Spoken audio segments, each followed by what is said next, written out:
Izinkan saya mengajak semuanya untuk mengucapkan ribuan terima kasih yang selanjutnya kepada yang jadi sponsor, membiayai, memfasilitasi, menghadirkan saya pagi ini ke sini gratisan.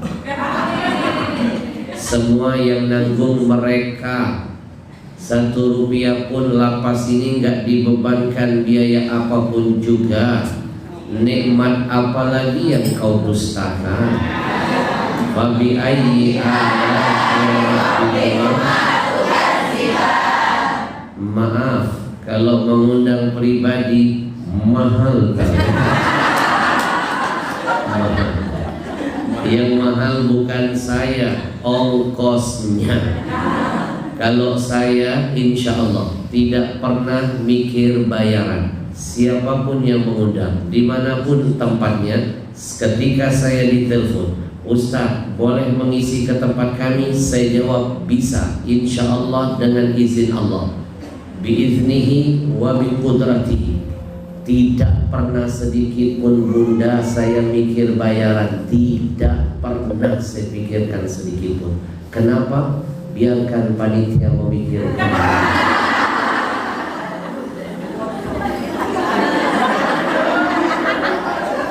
Kan tugas saya kan ceramah, bukan mikir. Betul? Bu? Ya.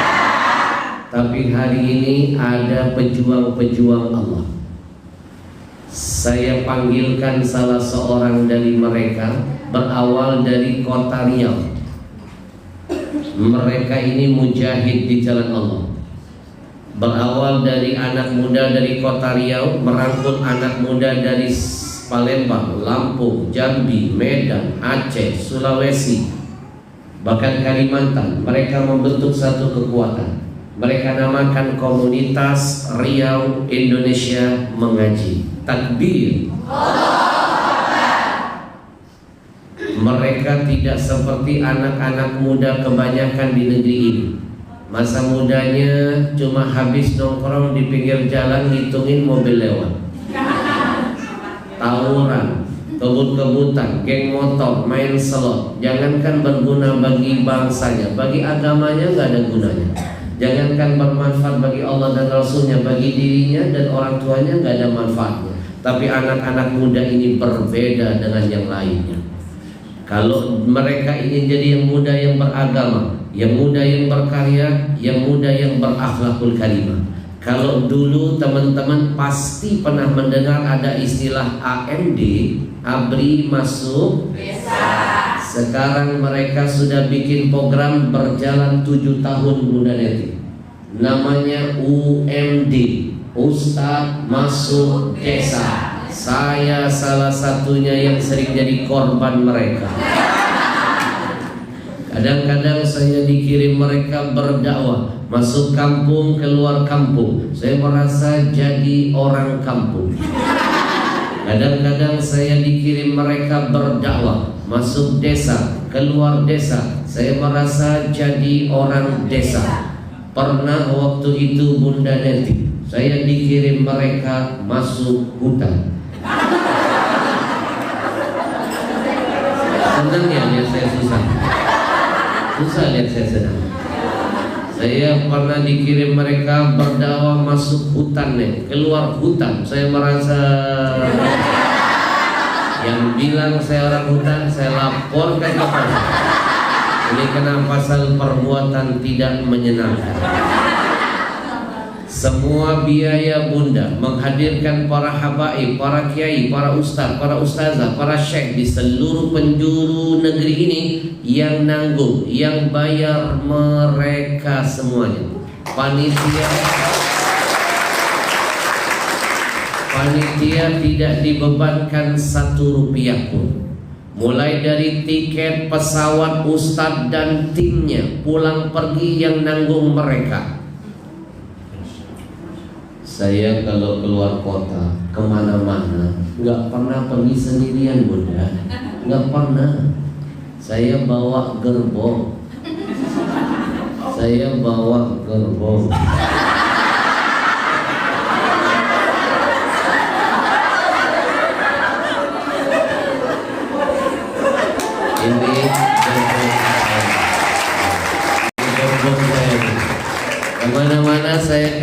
kota saya bawa asisten-asisten. Salah satunya yang langsing ini. Tiket pesawat saya saja mahal, apalagi tiket makhluk ini. Ini kalau diajak naik pesawat biayanya diminta 2 kursi. Kadang-kadang saya suka kasihan kalau dia ikut saya berdakwah ke pelosok negeri, tidak ada pesawat besar, adanya cuma transit doang. Di mana-mana kalau pesawat itu transit, kecil ukurannya, sempit kursi di dalamnya. Bayangkan bagaimana penderitaan makhluk ini. Waktu itu dia duduk terjepit, terhimpit, tersiksa. Untung ada seorang pramugari cantik jelita. Pramugarinya nggak tega melihat asisten Ustadz Al-Habsyi duduk terjepit dan tersiksa. Pramugarinya mendekat menawarkan solusi yang sangat indah. Pramugarinya berkata, "Abang, kalau seandainya abang susah duduk di kursi yang sempit ini, bolehkah kami tawarkan solusi buat abang? Abang kami bagasikan saja."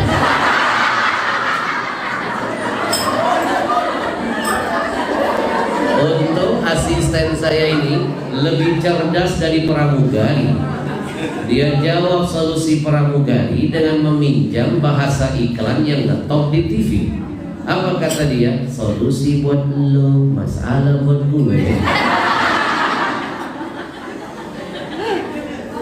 Bu, tiket pesawat para ulama dan tim yang bayar komunitas ini, hotel ustadz dan rombongan yang bayar mereka semuanya. Alhamdulillah.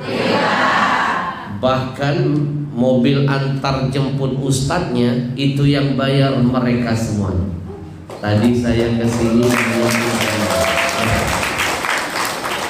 makan minum saya pun yang nanggung mereka. Makan pagi, makan siang, makan malam, makan terus. Biaya makan saya mahal sudah, apalagi biaya makan asisten saya. Model begini MBG lewat. Jangankan urusan makan, urusan minum saya dengan dia beda. Saya minum botol, dia galon. Jadi bunda gak usah repot-repot nyiapin makanan buat saya, gak usah ya, gak usah. Bungkus aja. Bahkan hari ini panitia nggak usah ngasih saya 1 rupiah pun. Saya betul-betul dihadirkan di sini gratisan. Rugi yang nggak mau memanfaatkan momentum ini. Belum tentu sejarah ini akan terulang kedua kali. Mungkin selama ini cuma lihat saya di TV kan? Saya juga sering lihat kalian dari TV.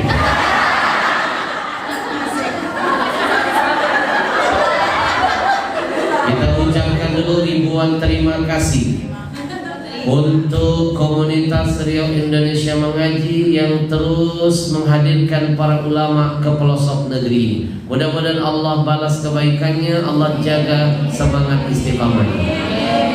Every night and every day, every night and every day, never forget to say La ilaha illallah.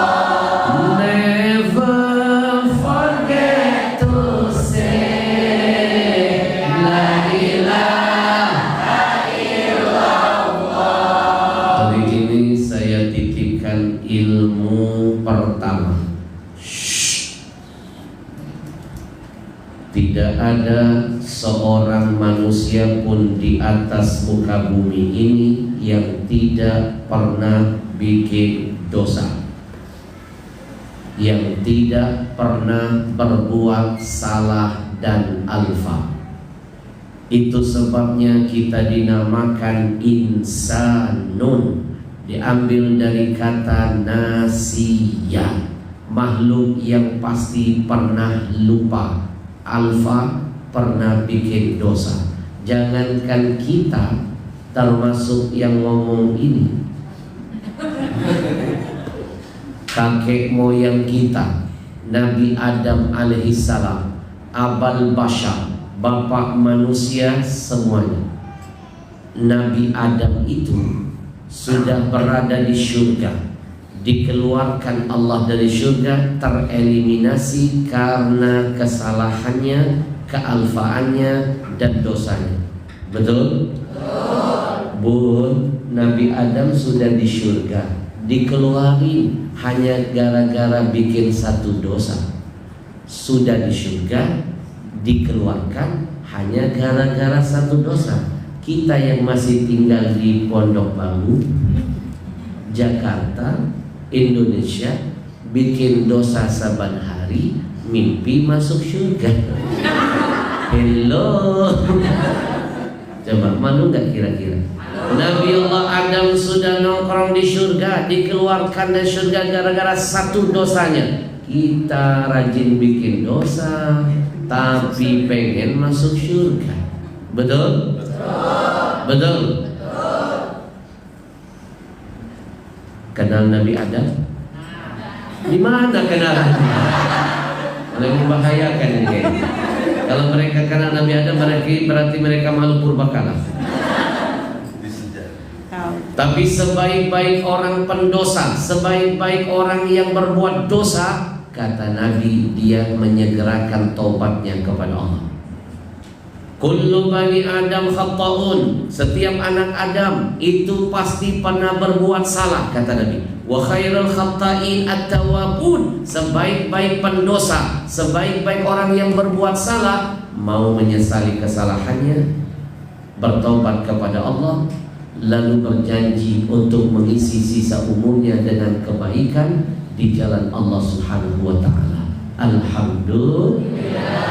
Every night and every day, every night and every day, never forget to say La ilaha illallah. Never forget to say La ilaha illallah. Banyak cara untuk bisa menghapuskan semua dosa masa lalu. Sudah Allah tawarkan rahasianya dalam Quran.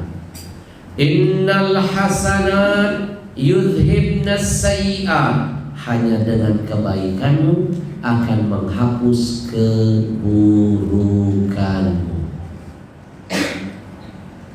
Ulaika yubaddilullah sayyi'atihim hasanat. Dan lain ayat, orang yang berbuat kebaikan, orang yang mau bertobat, beriman, berbuat kebaikan, itulah orang-orang yang akan dihapuskan catatan hitamnya menjadi catatan yang lebih putih dan lebih mulia. Jadi pengen dihapuskan dosa masa lalumu, sering-sering bikin kebaikan. Karena kebaikan membuka keberkahan. Kalau berkah sudah terbuka, bahagia yang pasti akan dirasakan. Mimpi bisa bahagia kalau tidak menemukan barokah. Mimpi bisa berkah kalau nggak mau melakukan kebaikan apapun juga di atas muka bumi Allah. Jelas? Singkat, padat. Episode berikutnya. Pesan berikutnya. Jangan pernah meremehkan kebaikan apapun yang kau lakukan. Boleh jadi kebaikan itu kecil di matamu, tapi besar di mata Tuhanmu. Mungkin dengan kebaikanmu yang kecil itu engkau mencuri satu rahmat Tuhanmu. Ingat, rahmat Tuhan lebih dahsyat dari murkanya, lebih luas dari azabnya. Allah sendiri yang menyebutkan dalam hadis qudsi, Inna rahmati sabaqat ghadabi. Sesungguhnya kata Allah, rahmatku itu lebih luas dari murka dan azabku. Saya buktikan ketika seseorang hamba bisa mencuri satu rahmat Tuhannya lewat kebaikan apapun, walaupun kecil menurut pandangannya, besar menurut Allah, maka Allah akan hapuskan dosanya sebesar apapun. Allah mudahkan dia masuk ke surga. Ayo saya kasih contoh. Masih ingat gak cerita Nabi tentang kisah seorang wanita malam? Seorang pelacur masuk surga, diampuni dosa-dosanya hanya gara-gara apa? Dia memberi seteguk air kepada anjing. Mohon maaf Bunda Neti, yang namanya wanita malam itu tidak hanya dosa berzina. Sebelum dia melakukan dosa zina, ada dosa-dosa pembuka. Apa dosanya? Biar hot katanya, zinanya hot, harus minum khamar biar nambah tenaga. Yang kedua, sebelum dapat dosa zina ada dosa tambahan lainnya. Apa itu? Membuka aurat. Kalau dia nggak buka aurat, tidak ada lelaki hidung belang yang akan membelinya. Ustaz kok tahu semua? Gak usah begitu amat pandangnya. Tahu bukan berarti mencoba. Araftu syar laisa lisyar. Kita boleh mempelajari kejahatan, bukan untuk jadi penjahat, tapi membasmi kejahatan. Lihat hakim, lihat penyidik, betul? Lihat jaksa, belajar tentang dunia kejahatan, tapi dengan harapan bisa mengungkap kejahatan. Takbir. Saya tahu wanita-wanita malam itu seksi-seksi karena saya pernah tidak sengaja melihatnya. Kalau nggak sengaja itu rezeki. Nadratul ula laka, pandangan pertama untukmu, pandangan kedua baru dicatat dosa. Makanya kalau kita nggak sengaja terpandang di depan lagi buka aurat, palingkan wajah, cari kaca, paling nggak mantul.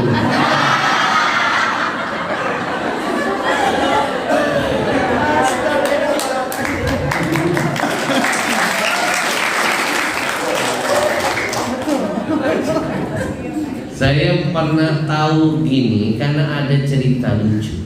Cerita ini rasa-rasanya nanti akan saya rekam, saya bikin menjadi story frame-nya. Nanti yang mau cerita-cerita keren saya download aplikasinya. Bayar ya. Alah, drakor aja bayar. Rajinnya. Dulu saya diundang oleh wali kota di kampung kelahiran saya sendiri. Saya 2005 pindah ke Jakarta di kontrak SCTV eksklusif duet maut dengan Jeffrey Al-Bukhari. 2005 awal kebangkitan saya masuk TV. Lalu saya tinggalkan kampung saya. Bertahun-tahun saya nggak pulang. Begitu saya diundang oleh Pemdanya, acaranya selesai jam 12 malam. Saya kepengen nostalgia. Di depannya itu ada Kambang Iwa, tempat orang-orang lari pagi dulunya. Ada danau bagus tamannya. Saya bilang, Pak Wali, saya izin, saya mau nostalgia masa-masa remaja, saya mau lari-lari di sini, jalan-jalan di sini. Jangan Ustaz, jangan. Kenapa? Sudah berubah. Di sana banyak jalur Gaza. Saya bingung. Ustaz jangan, nanti kami malu. Maksudnya apa? Sebelah sini jalur banci semuanya, sebelah sini perempuan malam yang seksi-seksi semua. Saya bilang saya tidak untuk kepentingan itu, saya cuma ingin jalan nostalgia masa remaja. Jangan Ustaz, jangan. Pak Wali, saya nggak sendirian, saya bawa rombongan. Akhirnya banyak tim Pemda ikut di belakang saya. Begitu saya jalan, baru setengah lingkaran, langkah saya terhenti. Ada seorang wanita cantik, seksi pula, manggil nama saya. Ustaz Al-Habsyi. Merah wajah saya. Bergetar hati saya. Kok dia fasih betul menyebut nama saya? Panitia di belakang ada yang nyeletuk, langganan lama.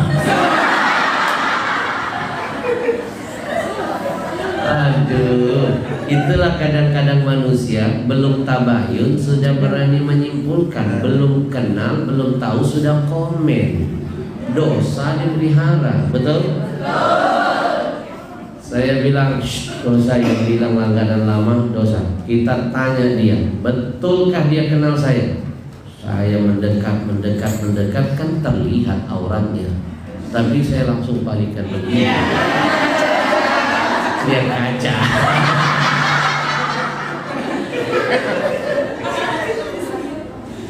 Saya tanyalah Neng itu, biar gak ada fitnah.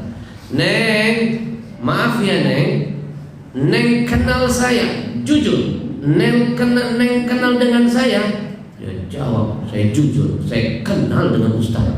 Makin terpojok sudah.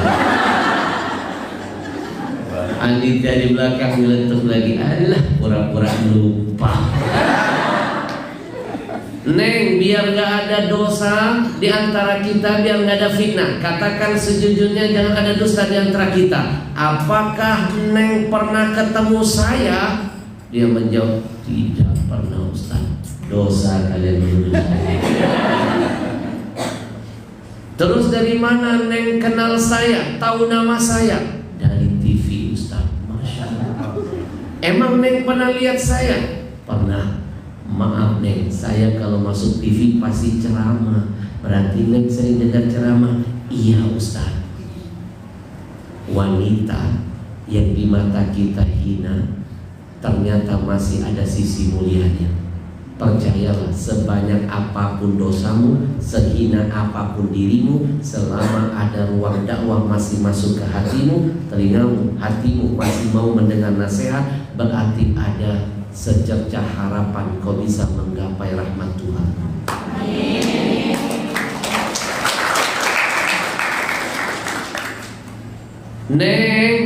Neng sering dengar saya ceramah? Sering. Bukankah saya itu kalau ceramah habis subuh Neng? Emang Neng sudah bangun subuh? Dia menjawab, gimana enggak bangun? Saya pulang dinas sebelum subuh. Tapi yang paling penting bukan urusan saya terkait dosanya. Betul, yang saya kagumi, dia masih mau mendengar kebaikan. Ada orang yang merasa paling soleh, acara pengajian gak mau datang, merasa kayak dia gak cukup ilmunya, gak mau saling belajar di antara kita. Betul? Lebih baik yang begini masih mau mendengarkan nasihat daripada orang yang merasa soleh gak mau dinasehati. Tepuk tangan buat semua.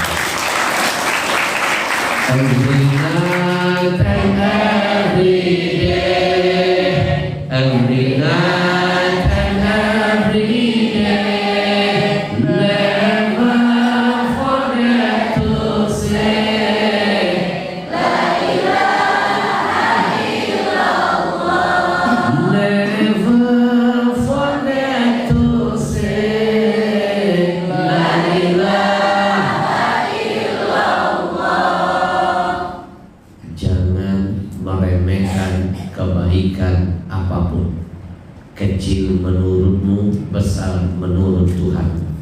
Nabi pesankan itu, ikuti setelah saya. La tahkiranna minal ma'rufi syai'an. Jangan pernah meremehkan kebaikan, kecil menurutmu, besar menurut Tuhanmu. Ingat pesan itu. Episode terakhir. Ceramah nggak usah bertele-tele, yang penting intinya. Buat apa ceramah panjang lebar? Karena panjang kali lebar sama dengan luas. Singkat, padat, daging semuanya. Episode terakhir. Jangan malas-malas melakukan kebaikan kepada siapapun. Jangan pandang bulu, jangan pilih kasih. Boleh jadi kebaikan yang kau lakukan untuk seseorang membuat engkau mendapatkan kemuliaan di akhir hayatmu. Happy ending, husnul khatimah. Karena Nabi pernah berpesan, innamal a'mal bil khawatim. Segala sesuatu itu yang dilihat Allah ujungnya, bukan awalnya. Endingnya bukan openingnya. Lebih baik jadi mantan kiai, lebih baik jadi mantan preman daripada jadi mantan kiai. Betul? Lebih baik awalnya hina, jahat, banyak dosa, ujungnya husnul khotimah, daripada merasa soleh, hebat, mulia, kaya, ujungnya su'ul khatimah. Na'udzubillah min. Saya titipkan cerita nyata ini.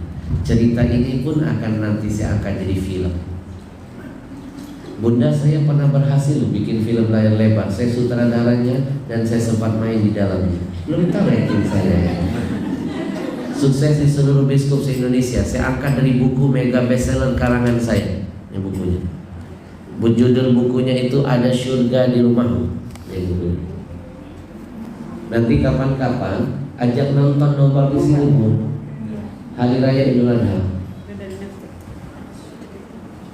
Saya kirim link.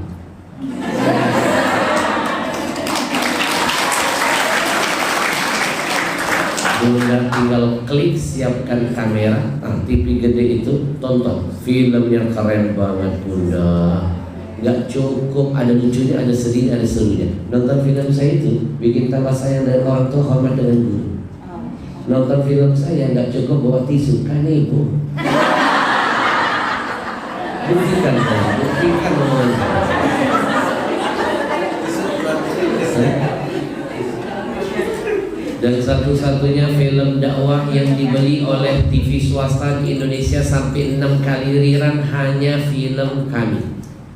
Yang lain cuma 2 kali, 3 kali. Kami melebihi semuanya se-Indonesia. Berarti menunjukkan permintaan filmnya itu penontonnya banyak. Tonton, keren. Siapa tahu film yang berikutnya nanti saya syuting film suasana penjara. Nanti kalau saya syuting di sini, kalian bisa ikut main di dalam. Sutradara saya bilang masih ada lowongan. Saya tanya jadi apa perannya? Jenazah.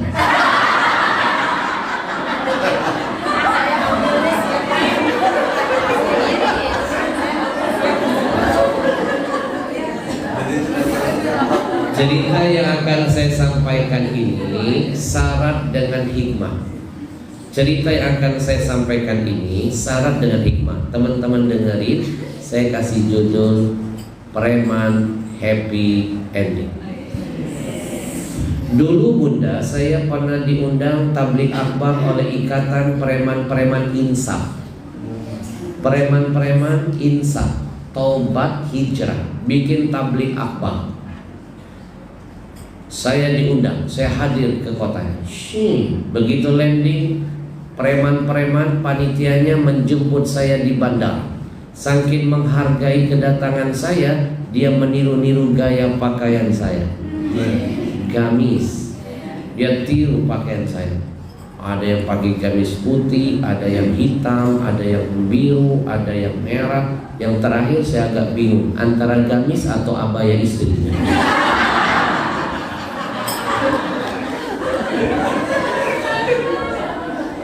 Orang kalau sudah ngefans suka, biasanya meniru apa yang dipakai oleh yang dia cintai, betul nggak? Sampai dia niru-niru gaya saya pakai sorban. Saya kalau syuting itu suka pakai sorban Dubai. Pertama kali yang memviralkan saya syuting sorban Dubai yang keren. Dia beli sorban, mereka preman-preman pakai sorban. Saya sampai bingung membedakan mana sorban, mana perban. Karena tuh preman nggak bisa tahu makinnya, yang penting dililin aja. Mau ketawa nggak enak. Preman baru hijrah, takut dosa.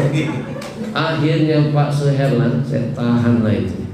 Tiba-tiba salah seorang pimpinan panitia preman langsung menghadap saya. Lapor, monitor ketua. Lapor Ustaz, izinkan saya memperkenalkan diri. Saya ketua panitia Tabligh Akbar malam ini. Saya disuruh oleh imam besar preman. Istilah big boss mereka sudah hijrahkan, diganti imam besar. Jadi bukan cuma orangnya, istilah-istilahnya pun dihijrah. Istilah jahiliyahnya diganti. Perintah bos diganti dengan istilah fatwa imam besar. Ustaz, imam besar kami memberikan fatwa. Kami disuruh menjemput Ustaz di bandara. Setelah itu kami disuruh membawa Ustaz untuk ke restoran terkenal di sini. Ustaz akan kami traktir makan siang. Siapa sih yang nggak sedang ditraktir makan? Apalagi gratis. Siapa?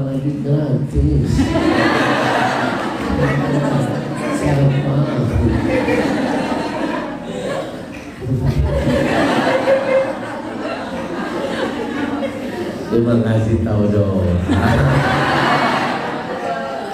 Nggak usah dimasukkan ke hati dulu. Masukkan catatan. Bu, senang diajak makan, tapi saya diajarkan ayah ibu saya. Ibu dan ayah saya memang orang miskin. Ayah saya guru ngaji, ibu saya ibu rumah tangga. Tapi saya bersyukur dengan kondisi mereka. Bersyukur. Apa yang saya syukuri? Ayah ibu saya hatinya kaya. Banyak orang kaya hartanya, miskin hatinya. Ibu dan ayah saya miskin hartanya, kaya hatinya. Dan banyak kekayaan yang saya dapatkan yang mungkin tidak didapatkan oleh orang-orang yang kaya hartanya. Salah satunya ibu dan ayah saya mendidik saya, Ahmad, lebih baik lapar di dunia sebentar tapi nanti kenyang di akhirat selama-lamanya, daripada kita mengisi perut dengan yang haram. Kita kenyang di dunia sebentar, lapar nanti di akhirat selama-lamanya. Kullu lahmin nabata min haram fannaru aula bihi. Semua yang menjadi darah daging, tumbuh menjadi darah dagingmu dari yang haram, hati-hati, itu akan menjadi jalan neraka tempat kembali. Nah, hati-hati kalau makannya. Nah, siap. Kalau yang ngajak makan orangnya soleh, pakai hijab, orangnya baik,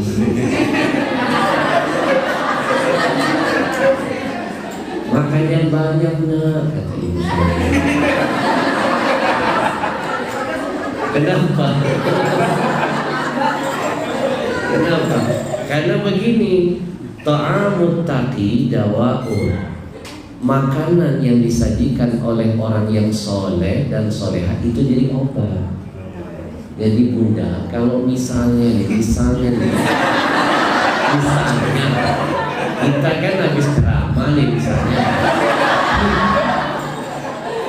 bawaan hujan deras lapar, tiba-tiba habis kita ceramah ada seorang wanita solehah pakai hijab warna hitam,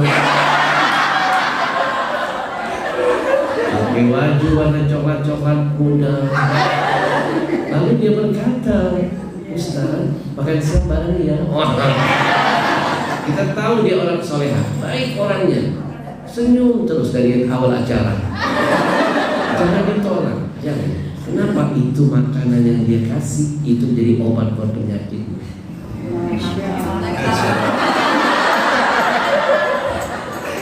Alhamdulillah. Misalnya. Tapi kalau yang ngajak kita makan kita tahu uangnya meragukan atau haram, lebih baik jangan dimakan. Bila perlu berbohong boleh.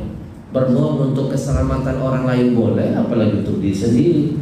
Maaf ya Pak, saya lagi puasa. Begitu. Kalau orangnya kita yakin gak jelas kalah. Dan saya diajarkan itu. Maka begitu dengar preman mau ngajak makan, bukan senang, was-was saya. Tapi mau ngomongnya gak enak. Saya cari jalan biar preman ini gak tersinggung. Orang baru hijrah hatinya harus dijaga, lembut. Bang, kita makan ya bang? Iya Ustaz. Ya Yang bayar siapa? Kami semuanya Ustaz. Uang kas. Abang, boleh nggak Bang? Boleh nggak? Masuk syurga jangan sendirian, ajak-ajak saya dong. Saya sudah senang abang jemput, senang abang ajak makan. Tapi boleh nggak nanti pas di restoran kita makan, saya Mbak Amang pakai uang saya yang bayar. Kan masuk syurga ajak-ajak Ustaz, ajak-ajak Bang. Ustaz, uang Ustaz nggak laku di sini. Apalagi alasan saya? Saya cari alasan yang lebih halus. Atau begini Bang. Saya ini tipe orang yang gak keenakan kalau ngerepotin orang itu. Saya gak enak, gak enak.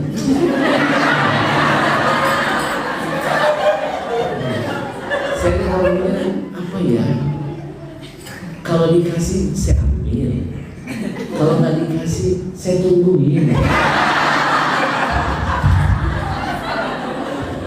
Saya nggak enak, saya cari akal. Bang gini aja Bang, kita makan bareng, tapi nanti kita bayarnya nafsi-nafsi Bang. Saya bayar untuk diri saya sendiri, abang kalian bayar uang kas kalian sendiri, biar kita gak sering merepotkan. Oh, itu juga kami gak mau. Pokoknya kami yang bayar Ustaz.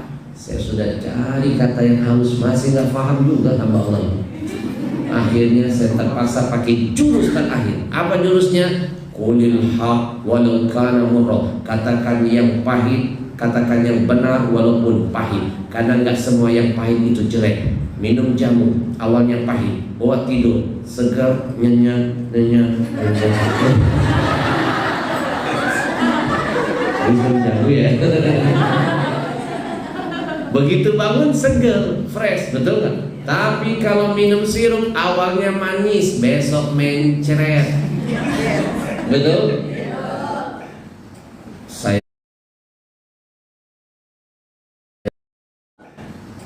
Saya terpaksa mengatakan yang benar walaupun pahit. Abang, dengan segala penghormatan saya dan tanda cinta saya, tidak ada niat ingin meremehkan. Abang, mohon maaf lahir batin. Bukan saya nggak mau dibayarin, tapi ibu saya ngajarin jangan makan kecuali jelas kehalalannya. Katakan sejujurnya, jangan ada dusta di antara kita. Uang yang nanti abang pakai untuk bayar makan kita, itu uangnya halal atau haram. Katakan sejujurnya. Mereka menjawab, tenang Habib, yang haram sudah kami pisahkan. Barulah saya makan. Every night and every day, every night and every day, never forget to say la ilaha.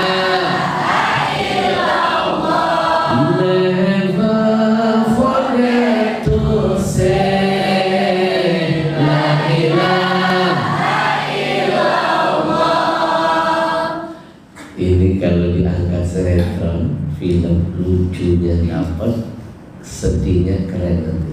Sedih. Tiba-tiba ketika saya nyampe di restoran, di depan saya ada kursi kosong. Satu pun preman-preman yang tadi jemput saya nggak berani saya suruh dudukin kursi itu. Penasaran dong, makhluk apa yang duduk di sini? Mereka bilang, Ustaz, nanti Ustaz akan tahu siapa yang duduk di sana. Itu kursi milik imam besar kami. Sebentar lagi dia tiba. Saya membayangin berarti imam besarnya lebih tinggi, lebih steady, lebih menyeramkan. Karena anak-anak buahnya dia serem-serem. Ada yang otot besi, leher beton, udah kawat, muka asbes. Saya membayangin, berarti pimpinannya lebih dari itu. Ternyata di luar ekspektasi saya. Imam besarnya kecil badannya, pendek, hidup pula. Kecil orangnya, tapi karismanya. Itu begitu dia datang langsung duduk di depan saya, anak buahnya semuanya menundukkan kepala. Betul-betul disegani. Maka saya beri pesan, jadilah orang yang disegani, jangan ditakuti. Kalau ditakuti, depan dia hormat dengan kita, belakang dia tusuk kita. Tapi kalau jadi orang yang disegani, depan belakang dia mendukung dan membela kita. Takbir. Duduk preman. Dia cium tangan saya.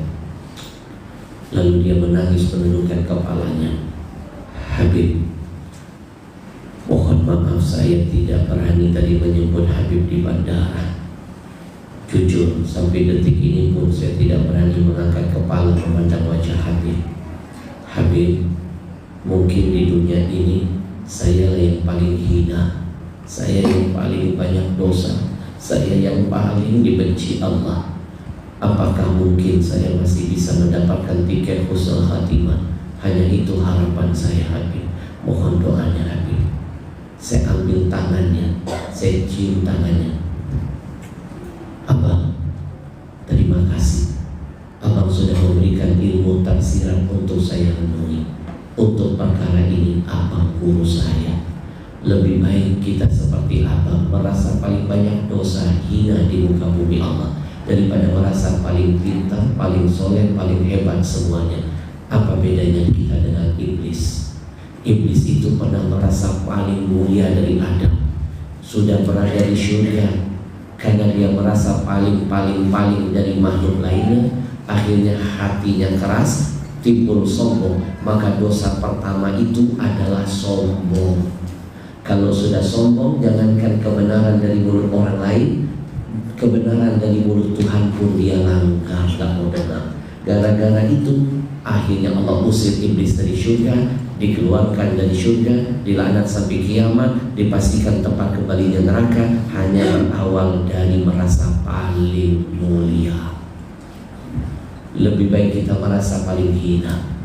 Istri Nabi yang bernama Aisyah pernah ditanya, mata yakunu almar'u musian, kapan seseorang itu dipandang Allah sebagai orang yang hina? Istri Nabi menjawab, hina yadhunnu annahu muhsinun, ketika dia sudah mulai berani berkata, merasa saya paling hebat, saya paling kuat, saya paling kaya, saya paling pintar, saya paling, itu awal dari sebuah kehinaan dia di hadapan Tuhannya. Maka teman-teman, saya titipkan pesan, lebih baik kita merasa paling hina, paling banyak dosa di hadapan Allah, daripada merasa kita paling mulia di dunia. Betul? Tepuk tangan buat kalian semua. Lalu saya angkat tangan, saya doakan preman ini, ya Allah, kalaupun kau akan mencabut nyawanya, cabutlah dengan husnul khatimah, ya Allah. Aku cinta dengan hamba ini, cintai dia, ya Allah, dan berikan kekuatan hidayah sampai akhir hayatnya. Amin. Malamnya kami ngisi tabligh akbar. Besok saya pulang. 1 minggu berikutnya saya dapat telepon dari salah seorang anak buah imam besar ini, preman juga. Nelpon saya nangis-nangis tunda. Ustaz, iya bang, kenapa bang? Tadi kenapa sampai? Ustaz ingat imam besar kami kemarin yang duduk di depan Ustaz? Ingat bang, kenapa? Dia meninggal dunia pagi ini Ustaz. Semua menangis pak. Saya langsung inna lillahi wa inna ilaihi raji'un. Saya penasaran kira-kira matinya di mana? Husnul khatimah apa su'ul khatimah? Bang, jam berapa meninggalnya? Tadi barusan Ustaz. Ustaz mau tahu nggak dia meninggal di mana? Itu yang tadi ingin saya tanya.